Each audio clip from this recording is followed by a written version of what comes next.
All right, so welcome everybody. Today we are talking about how to hire a contractor.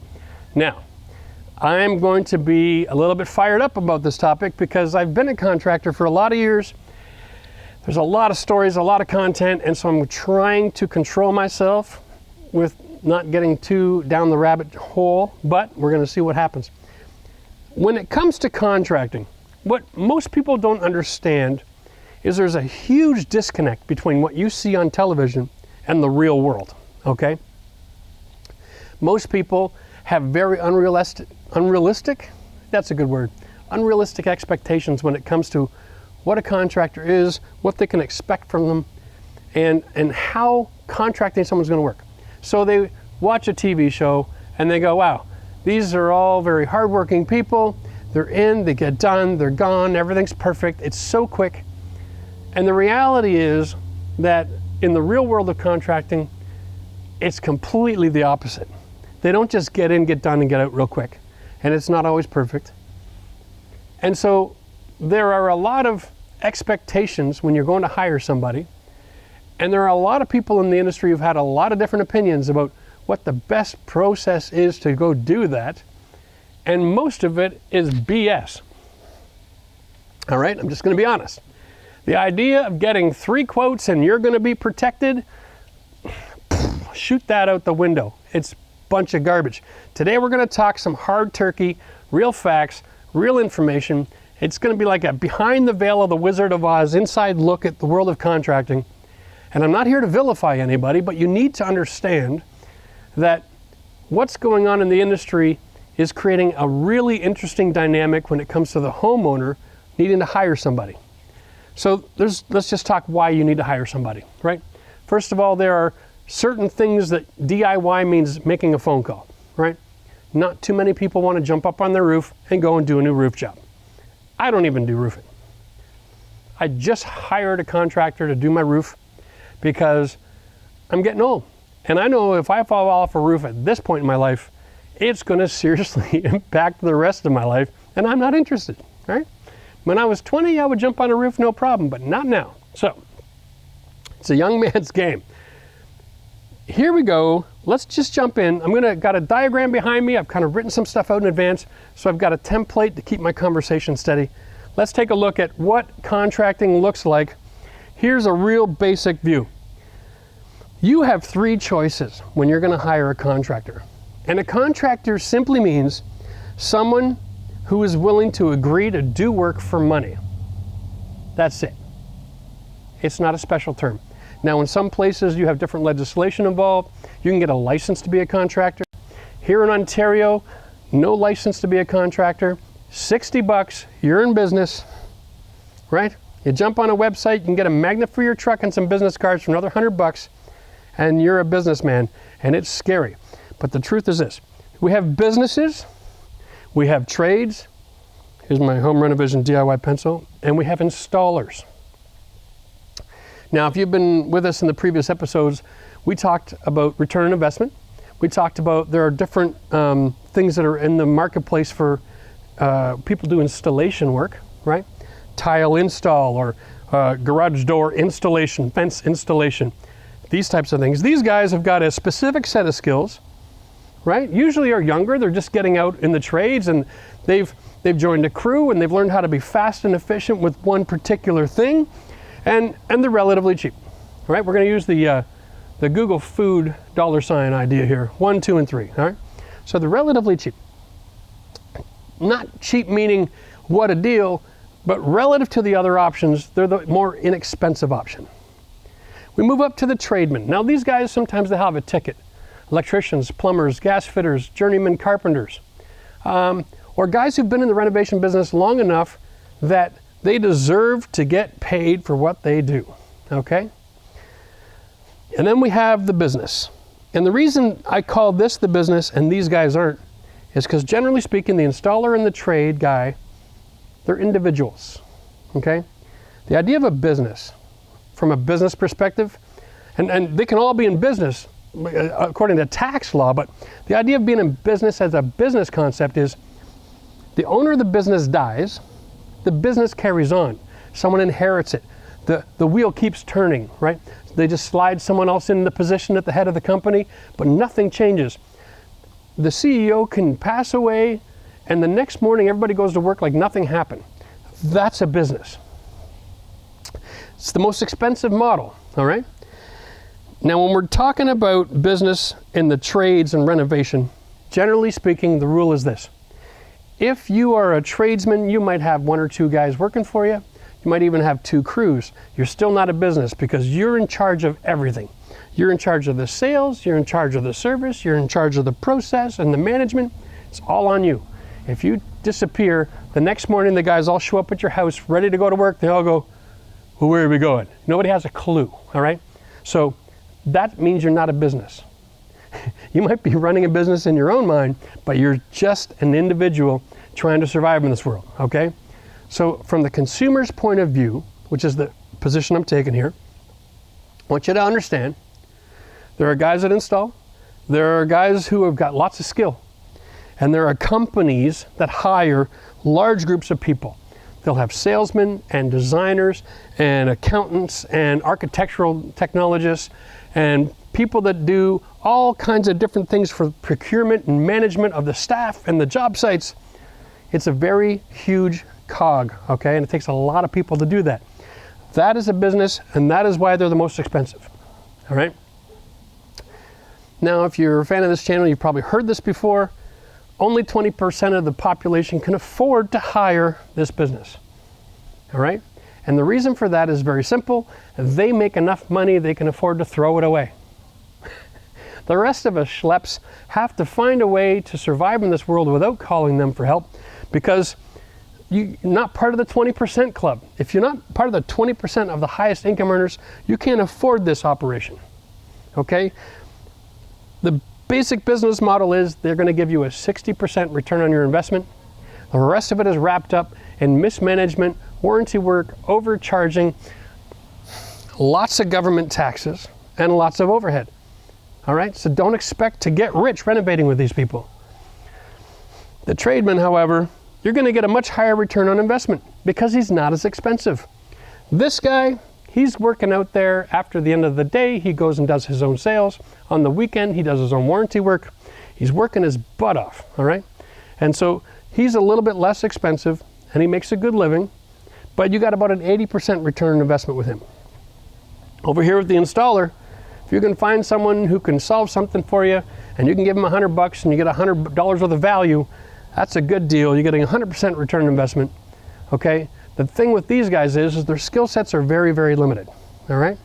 So now that we got the basics of the marketplace, we're going to discuss, let's do a bathroom renovation, okay? Because bathrooms can be pretty tricky and everybody has at least 2, right?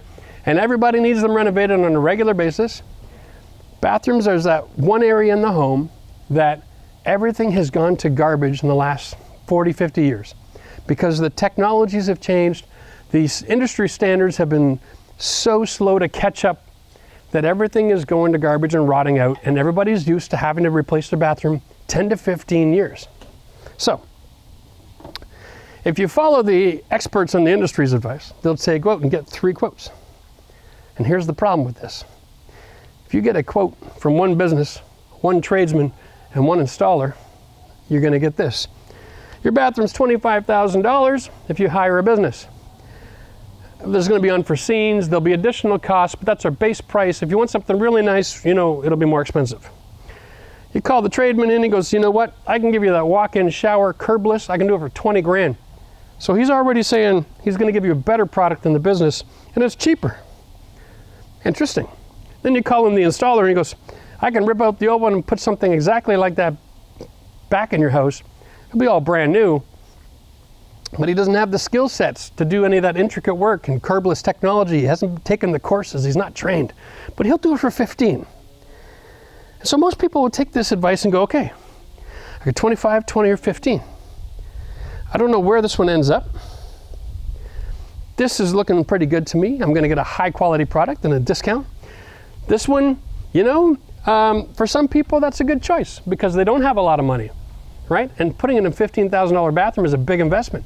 You're almost better, to be honest with you, to do it DIY because you're going to have the same skill sets in a lot of cases as the guy you're hiring. Just saying. But let's take a look at this. So you go with the trade guy, let's say 20 grand. And you have an expectation. You're like, well, he's in business, right? You expect great service. You expect someone to answer the phone. You expect that 6 months or a year later, if there's a little problem, you're going to call up. You expect there to be a punch list when you're done, and he's going to come over and make everything just perfect. But the reality is, he's not doing that for 20 grand. He's going to get it done. He's going to expect payment. He's going to leave. He's going to be so efficient that you're going to sit there and go, wow, he did that in less than 2 weeks. 20,000 bucks. And the temptation for a lot of people is to start trying to figure out how much money he made. And then they go like this. I'm not giving him 20 grand. I'll give him 18. Because you're not worth it. You were too quick.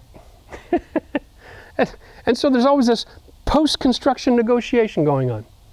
Drives people crazy. Let's go through this now.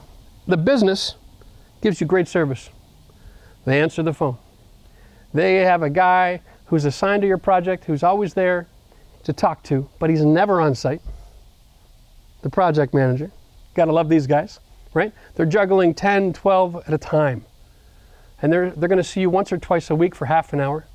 They're gonna discuss your project. They'll take a few phone calls, answer a few emails, but they're never on the project. Now these guys have a unique thing, but they're gonna be there to back up their warranty, right? I call it this way. Business is ambitious people with money. Tradesmen are ambitious people without any money. And everybody else in this business, they just want to go to work, do their 40 hours, get paid, go home, have a beer, play with their kids, golf on the weekend, and not have the stress of trying to be over successful, okay? But everybody else here, these are ambitious people. The funny thing is the business hires these guys to do all their work. So now, whoa, let's talk about this. You're looking for a contractor. Your choices are to hire a company, hire the guys that they hire, or hire these guys that they hire. That's an interesting choice. Hey, the geese are back. All right. Understand this.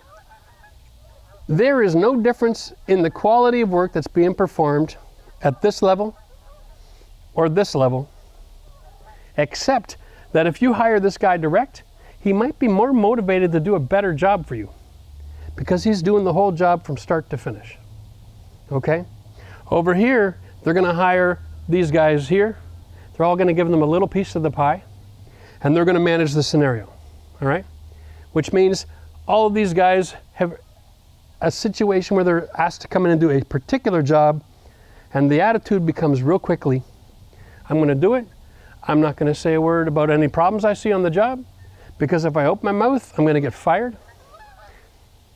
Here's the thing. We'll talk a little bit about the business here. I've been in business a long, long time. Started out when I was 18, I was doing install work. I got a little older, I went to work for a big company, insurance restoration. Learned and developed my skills, left that scenario, got into being a tradesman, okay? Worked for a lot of years as a tradesman. And in some scenarios, I even worked for some of the businesses as a subcontractor. The business model for subcontractors is simple, and I'll do it to you in a nutshell. They'll hire a guy who has one or two guys working for him, and they'll say, we need you to be doing our bathroom tile installation work for us. Okay? No problem.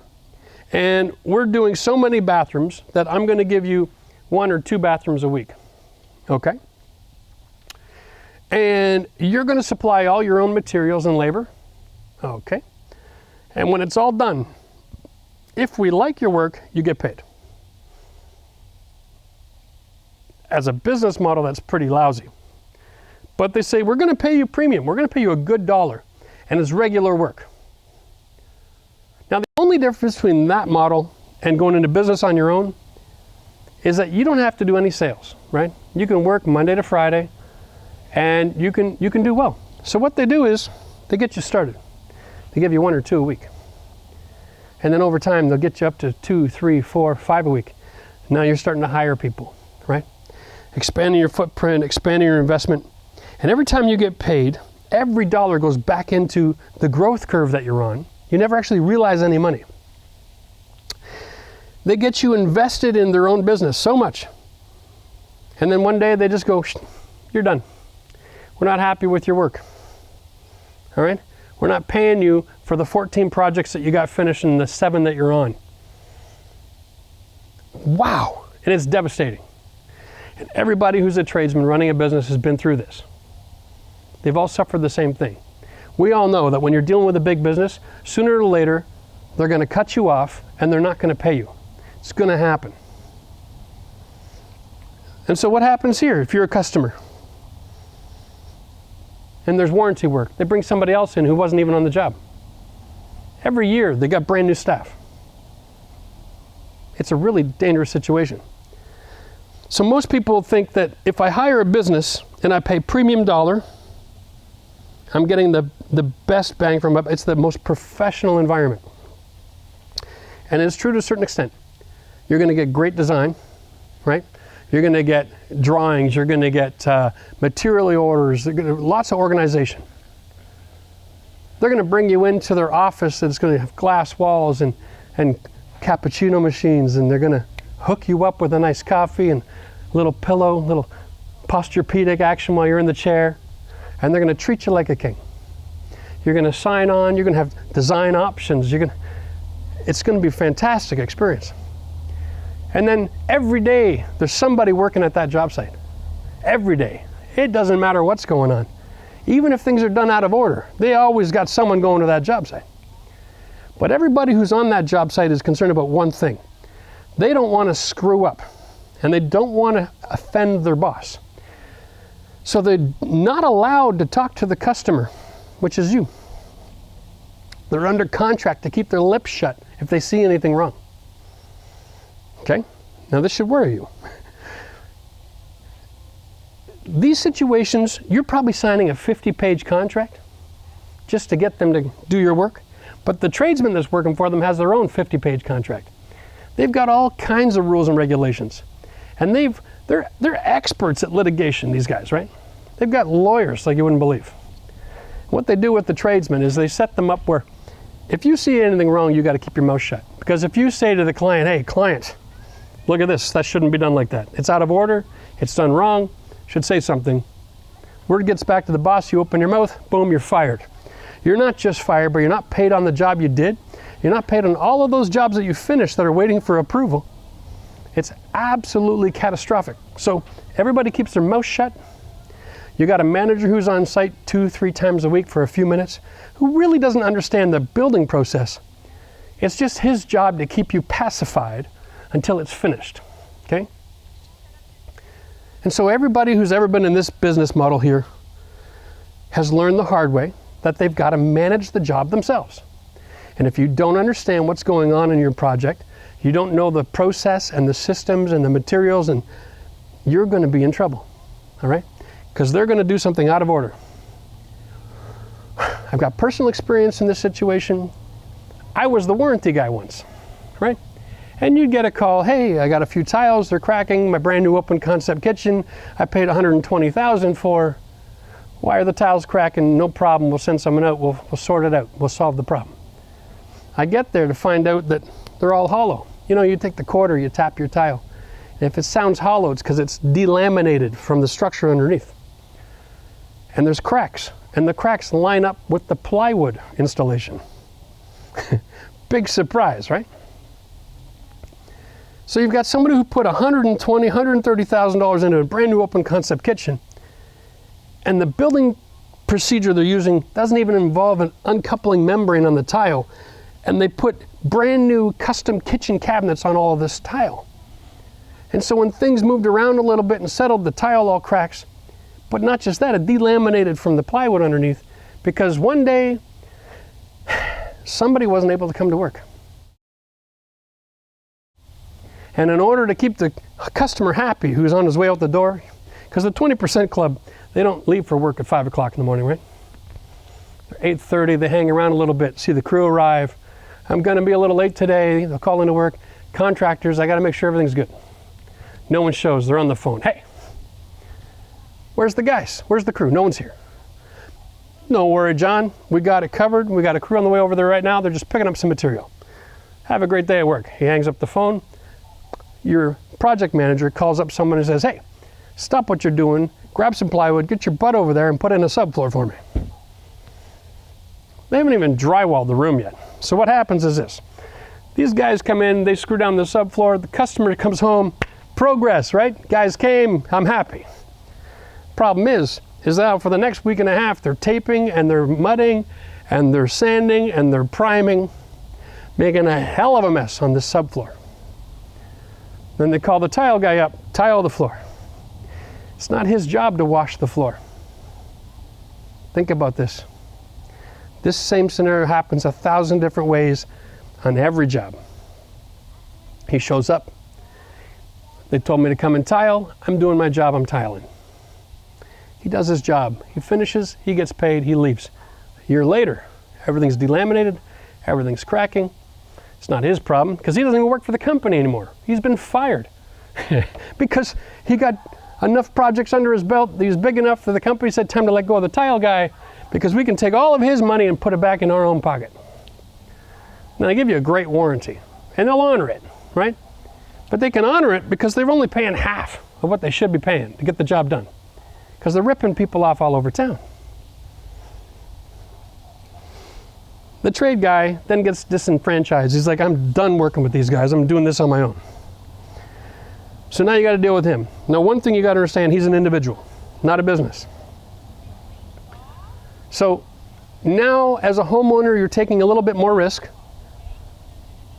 that he's going to show up. He's going to be sober, right? That he's not financially stressed out, that he can do all of the jobs that are supposed to be done, and that he's subcontracting when he needs to, but a lot of cases they'll just do all of the work themselves. And you're hoping that is a nice trade-off, but you're expecting him to be very professional, just like this guy, because he's got a magnet on his truck, business cards, and a website. But he's not this guy. This guy is what I used to be. We would work 80 to 100 hours a week. All right? It's not uncommon to do a 14-hour day, 6 days in a row.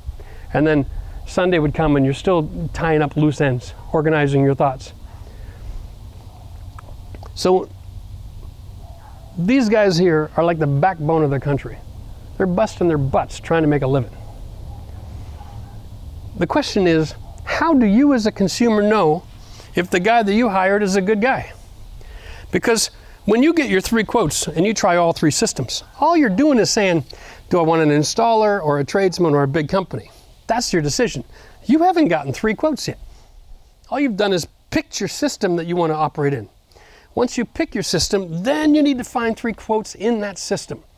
You need to have 3 guys in front of you, face to face, that you can say, look in their eyes and get that gut feeling and you feel good about it. All right? And then you got to stop right there. Don't be emotional and be smart. So here's how you actually pick a contractor. You have to assume they can all do the same job, right? Because if you watch this channel long enough, you realize most of what goes on is it's information based. Yes, there are some skill sets. Yes, you can be better or worse at certain things, but they're not structural. They're not the end of the world. If your drywaller isn't good as the next guy, you're still going to get a decent job at the end of the day. But if your guy doesn't know how to do plumbing at all, that can be a problem. Understand that an individual, even if he's offering a warranty, there's no warranty. Get that out of your head. He's an individual. And individuals can have problems, and the empire that they're building can collapse around them overnight. All right? So, I'm sitting here telling you all this information, and you must be sitting there right now going, wait a minute. I hire a business, it's incredibly mismanaged, which it is, incredibly overpriced for what they're going to deliver, and that's true. 60% return. And they're hiring the same guys that if I went out and did my own shopping, I could hire myself. That's true too. Now these guys are going to charge you more money than they charge this company, but they're taking on all that risk, okay? And they're going to have people going, oh, you made too much money. I'm not giving it all to you. If I don't give this guy $2,000, he's not going to go to court. Who's got time for that? He's already working 100 hours a week. It'll cost him more to go to court and argue with me so they just negotiate after the fact. But I'm not here to be a contractor advocate. I'm here to be your advocate, okay? So when you're looking for a contractor, you got to do the following steps. It's really simple. First, identify which system you want to be in, because these guys will honor their warranty. They're too huge not to. If they don't do their job and fulfill it, word will get out and they're done, right? It'll be an absolute nightmare. Now they do a really good job of managing the message, right? Their social media looks good, their BBB looks good, all those traditional things, the website looks good, they got great pictures, great reviews. Very few reviews in most cases because they don't have a lot of happy customers. But the ones that they present to you makes it look very successful and like they do a good job. And so you're like, I'm comfortable here. These guys, they all have the same problem. They're not marketing managers. They're busy on the job site. So the difference is here there's nobody managing the day-to-day on site. Here at least you got a guy there every day who's managing your job site. So you know things are at least following the process, and at least this guy knows what's going on. He didn't spend as much money on contracts as this company did, right? And so everybody over here is a little more exposed to that social media thing. So be careful. Just because somebody might have a couple of bad reviews doesn't make them a bad person. It means there's a disconnect between expectations and performance. And in a lot of cases, it's over something really small and stupid that can be adjusted by fixing your expectation. When you hire a guy who's working 80 to 100 hours a week, you can't get all that upset over the little things. Okay, you're not paying for the little things here. You're paying for a professional to come in and get a job, get it done. And if he's not as tidy as you'd like, or he's using your bathroom off the main floor because he doesn't bring the porta potty in, there's a reason for all this kind of thing, okay? It's because you don't want to spend this kind of money. So if you're going to hire over here, adjust your expectation. He's going to come in, he's going to blow through this as fast as he can. Because as a legitimate business, he's still spending a ton of money on government. Almost half of every dollar that he gets goes back to the government in all variety of forms of taxes. Understand that. Okay, so now we got it settled. You got to pick. Big company with a warranty, the company will be there 5 years from now, the warranty will stand. That's the only benefit. Because they're going to mismanage it, they're not going to give you as nice a job as you want, and it's going to be very frustrating, and it's going to cost you a lot of your personal time to manage this crew because the managers aren't on site. You can go this way. He manages the job. He's there every day. And these people here, their biggest risk is that their life falls apart. And by that I mean they're an individual, not a business. So as long as their home life is good and they don't have a substance abuse problem and they're not on the lam, you're going to be okay. Majority of these guys do good work for the dollar that they get. But you need to protect yourself from the guys who are falling apart at the seams. So that's really the issue. Now over here, don't expect too much from them. They got limited skills, limited tools, but if you hire them for specific tasks, you can get good return on your investment, all right? But when it comes down to making the choice between one contractor and another, here's my simple system. You're gonna ask them a couple of questions that nobody ever says you need to do, and this is this. You will first want to talk to their most recent customer. The job's completely finished and you're out of that project. All right? That gives you a good indication as to whether or not they finished strong currently in their career. Not where they good 5 years ago. Don't look at the reviews online. You want to know about now. What's going on in your world now? Because you're a person and trauma can strike. Your wife could leave. There could be a death in the family. You could have a horrible situation happen. You could have disease. You just told you're going to die from cancer. Who knows, right? Like life happens. It's stressful out there, folks. So You want to know what are they like now on the job. You want the most recent person that they dealt with. You want that phone number. You want to talk to them yourself. You don't care what's been printed online from the recent customer. You want that conversation. Secondly, you want the address of where they're working today. And you want to go by and visit. Okay? You want to see what condition the job site is. Are they organized? Are they clean? Right? Talk to the homeowner at the current site. If you're dealing with a contractor who won't let you talk to his current client, that's not a red flag, okay? That's a black flag. That's the plague. You just don't want to deal with that one, all right? Now, when I was in business, we would work 80 to 100 hours a week. If somebody wanted to talk to my current client, that was never a problem. But you know what? Nobody ever asked. Don't know why. People will take a referral from a friend who hired somebody to act like an installer. Okay? I got a guy, he built a fence, he was great. You need a guy, he does everything. Here's his card. You call him up to do a bathroom, he's never touched plumbing in his life, right? But he's desperate, maybe he needs the money, and so he takes the job and he watches my video to figure out how to do plumbing for the first time. Holy cow, that's not a contractor. You gotta be real careful. Watch referrals. Referrals are only as valuable as the quality that person's expectations. Did you see the work? Go look at it. There are a lot of people that'd be really happy. Classic example. We did a video where we took Max's mom's bathroom, right? And we renovated it. We've modernized kitchens. We get the same comments. Oh, I wish my kitchen was that pretty. The one before you did the renovation, right? What you have there is different levels of expectation. So the person that's giving you a referral, are they happy with a really outdated, ugly kitchen? Would it be over the moon if somebody delivered that to them? You know, not everybody has the same expectations or the same attention to detail, right? They don't know how to balance the value proposition of how much they're paying and what they're getting back. But remember this, most guys in the marketplace today, they want to come to work. They want to do a good job for you, right? They want to finish. They want to make you happy. That's the truth, okay? So as long as you can ask those important questions to weed out people that are going through personal crisis, so they're not on your job while they're going through their personal crisis, you'll be okay. Because I actually have faith in humanity.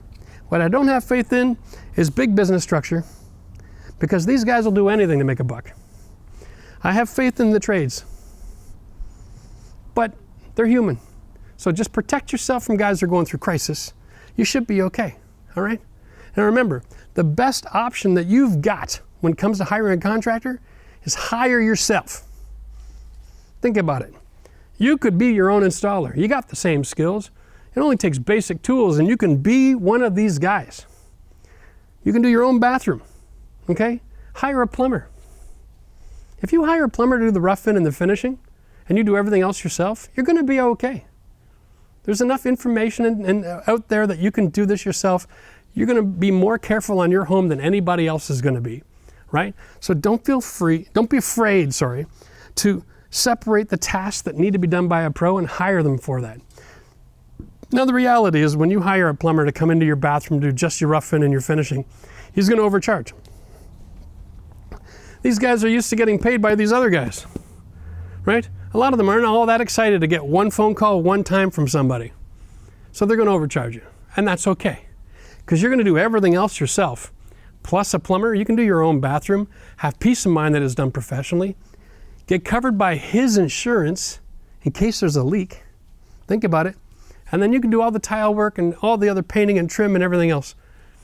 It's a great way to do it. DIY it and make lots of money.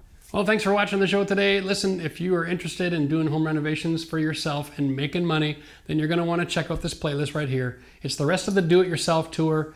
It's gonna be a lot of information there, return on investment, how to hire contractors if you need that kind of help, and how to do it yourself and make money. We'll see you again next time.